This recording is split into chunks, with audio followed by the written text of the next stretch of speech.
why the tide, if you believe that the tide's got an influence on a fish eating habits and so forth, then you should also believe that the pressure, because they go hand in hand. Let me explain to you.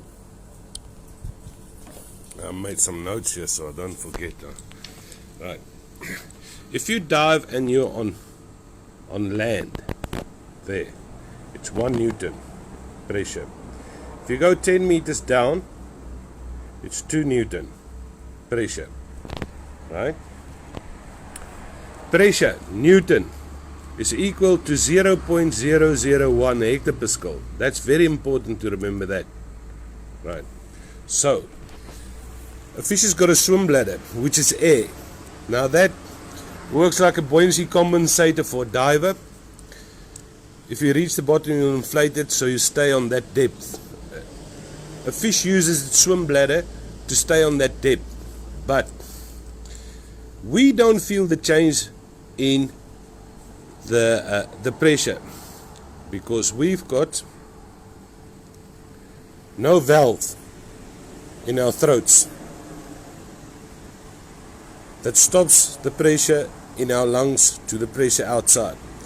But a fish has got a valve here that stops him releasing pressure. So the pressure inside a fish stays there. It will work out through its blood in time, but it takes days to weeks to be able to do that. So this air here, say for instance it's at the depth of 50 meters, right? The pressure will increase, right? So if you look at that, if the pressure increases by 1 hectopascal, now if you look at your pressure will go from 1012 to 1013, 14, 1015. That's the difference in your pressure. You know, you'll find that on your weather side. So it's, if it was air and water, if they had the same density, right, then it would have been, if air had the same density as water, then it would have been, if you go up 1 hectopascal, it would have been the same effect as you would have taken a fish 10,000 meters, either up or down, if the pressure increase or decrease, right? But the density of air is much less than the density of water. So we haven't been able to say, listen here, 1 hectopascal pressure of air is equal to so many in hectopascals in water, right? But the tide, if you go from the tide, has got extremely also, because you've got more water pressing down on this fish if the tide is high than in the low tide. So this is, say for instance, this is the swim bladder. That's big. If the pressure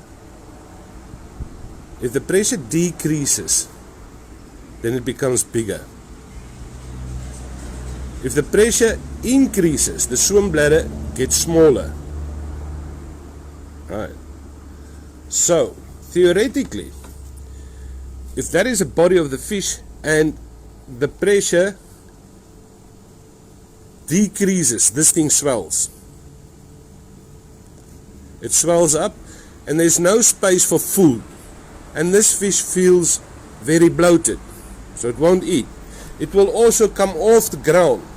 That's why with a decreasing pressure, you'll be looking for your fish. With an increasing pressure, they'll be on the floor. Now fish will come off the floor until it's comfortable.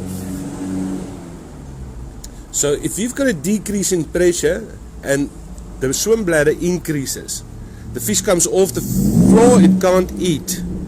So it will move to shallower grounds. Right? Decreases, the fish moves, shallower ground. So ground is like that. It's here in the morning and the pressure decreases. It goes up. It swims this way until it's no more bloated and it can eat. Now I found that 1 hectopascal in pressure, nobody can tell you this, 1 hectopascal in pressure equals 5 meters in depth. So if I find them today on the 70 meters, the pressure decreased, I'll go much shallower. More or less to that, what's the name, I will start, I might be wrong, so I start halfway.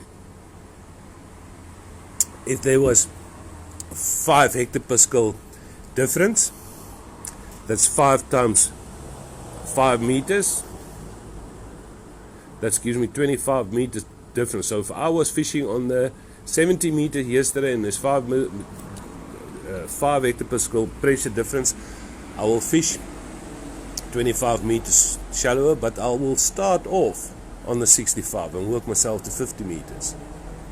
Right. I forgot now where I was. Right. Then, now, this pressure here, the fish will eat when the pressure increases, because when the pressure increases, the swim bladder decreases. Now there's a lot of space.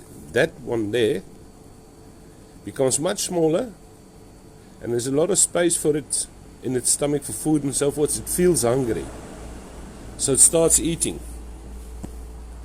So on this portion here it will eat, right? But it will also eat when it expects on the change of the weather pattern. He's expecting a decrease. So when it starts decreasing, once it starts decreasing, he will eat for an hour or so. Feeding frenzy. So he's got his food, and then he's got the energy to swim wherever he needs to swim to be in a comfortable position. I don't know if that makes sense to you people.